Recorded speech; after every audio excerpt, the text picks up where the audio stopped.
Bonjour à tous et bienvenue. On pensait d'avoir tout vu.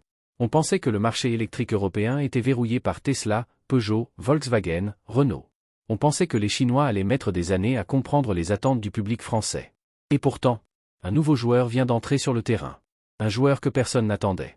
Un joueur qui arrive avec des arguments que Tesla, Peugeot et les autres n'ont pas vu venir.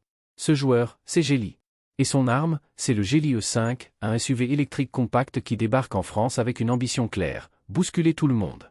Et quand je dis tout le monde, je parle de Tesla Model Y, Peugeot E3008, Volkswagen ID.4, MG4, BYD Atto 3. Tous. Aujourd'hui, on va décortiquer ce SUV qui pourrait bien devenir le prochain séisme du marché électrique français. Si je te dis Geely, tu vas peut-être hausser les épaules. Normal, en France, le nom ne dit pas grand-chose au grand public. Mais derrière ce nom se cache un empire automobile colossal. Geely possède Volvo, Polestar et Smart. Oui, tu as bien entendu, Volvo, c'est eux. Polestar, c'est eux. Smart, c'est eux. Zeekr, c'est encore eux. Ce n'est pas une start-up chinoise sortie de nulle part. C'est un mastodonte qui a immatriculé plus de 709 000 véhicules au premier trimestre 2026. Et désormais, Geely avance sous son propre nom en France, avec une entité dédiée, Geely Auto France, dirigée par Jenny Jin. Autrement dit, ils ne viennent pas tester le marché. Ils viennent s'installer. Le Geely E5, appelé EX5 pour les tests Euro NCAP, est un SUV compact de 4,615 mètres. Donc pile dans la catégorie la plus chaude du marché, celle du modèle Y, du E3008, du ID.4. Motorisation et performance. Le E5 est une traction avant, équipée d'un moteur de 160 kW, 218 chevaux. 320 Nm de couple. Le 0 à 100 km/h 7,4 S en version pure. 7,6 S en version prime. On n'est pas sur un dragster, mais clairement sur un niveau équivalent à un Peugeot E3008, pour moins cher. Et surtout, bien suffisant pour 99% des conducteurs. Batterie et autonomie. En France, une seule batterie est proposée. 68,39 kWh LFP. 475 km WLTP, pur. 470 km WLTP, prime. Une autonomie très solide pour un véhicule de ce gabarit. Recharge.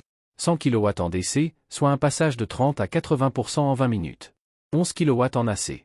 Mais surtout, V2 L 3,3 kW. V2 V 6,6 kW. Et ça, c'est un argument que Tesla n'a toujours pas. Tu peux alimenter un frigo, un ordinateur, un barbecue électrique, ou même recharger une autre voiture. Visuellement, le E5 joue la carte du sobre, moderne, européen. Un profil arrière avec un becquet intégré, un bandeau LED filant, des jantes 18 pouces ou 19 pouces sur prime. C'est propre, élégant, sans extravagance. On sent l'influence Volvo dans les lignes. C'est ici que Geely frappe très fort. Confort premium. On retrouve siège ventilé et chauffant. Position, zéro gravité. Fonction massage. Toit panoramique ouvrant, prime. Écran central 15,4 pouces HD. Interface Flim Auto sous Android. Et en finition prime. Système audio Flim Sound 7.1. 16 haut-parleurs, dont 2 dans les appuis-têtes. Affichage tête haute WHUD. Éclairage d'ambiance 256 couleurs. Tu lis ça, et tu te dis: ok, ça ressemble à une Mercedes EQB, mais à moitié prix. Sécurité. Le E5 a obtenu 5 étoiles Euro NCAP en 2025. Donc pas de compromis sur la sécurité. Et c'est là que tout bascule. Prix catalogue. 37 990 € en version pure. 41 990 € en version prime. Tu veux comparer? Tesla Model Y, 45 990 €. Peugeot E3008, 44 990 €.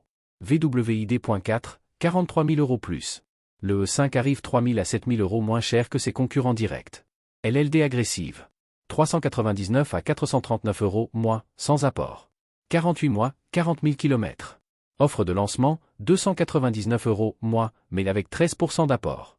C'est exactement la stratégie qui a fait exploser MG et BYD en Europe.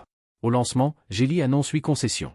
Île-de-France, Belfort, Mulhouse, Mérignac, Perpignan. Mais ce n'est que le début. Objectifs annoncés. 70 concessions fin 2026. 120 en 2027. 200 en 2030. Et côté vente. 6 000 livraisons en 2026. 1% de part de marché en 2027. 5% en 2030, soit 80 000 véhicules, bon. C'est massif. C'est structuré. C'est un plan d'attaque. BYD et MG ont déjà planté leur drapeau en Europe. Et ce n'est que le début. Les marques chinoises arrivent avec des prix agressifs, des technologies avancées, des réseaux qui se développent, des stratégies long terme, des capacités industrielles gigantesques. Et surtout, Elles n'ont pas les mêmes coûts de production que les constructeurs européens. Résultat. Le rapport qualité-prix devient impossible à suivre pour les marques historiques. Pourquoi le Geely E5 peut faire très mal? 1. Le prix. Un SUV électrique familial, bien équipé, à moins de 38 000 €. C'est un coup de massue. 2. De l'équipement. Massage, zéro gravité, 16 haut-parleurs, V2L, V2V. Aucun concurrent européen n'offre ça à ce prix. 3. L'autonomie. 475 km WLTP, c'est largement suffisant pour 95% des usages. 4. Le réseau en expansion. Geely ne fait pas l'erreur de venir en ligne uniquement. Ils construisent un réseau physique. 5. La crédibilité industrielle. Volvo, Polestar, Smart, Ecre. Ça parle. Tout n'est pas gagné. 1. La notoriété. Geely doit convaincre un public français encore méfiant. 2. De l'après-vente. C'est le nerf de la guerre. MG et BYD ont mis du temps à rassurer. 3. La concurrence chinoise elle-même. BYD, MG, Leapmotor, Honki. La bataille va être féroce. Le Geely E5 est-il le prochain best-seller? Le Geely E5 coche toutes les cases. Prix agressif. Équipement premium. Autonomie solide. Recharge correcte. Réseau en expansion. Sécurité 5 étoiles. Design moderne. Technologie avancée. Et surtout, il arrive au moment exact où les Européens cherchent des alternatives moins chères au Tesla et au Peugeot. Alors oui, le Geely E5 pourrait bien devenir le prochain carton du marché électrique français. La vraie question maintenant, c'est: les constructeurs européens vont-ils réagir ou regarder le train passer?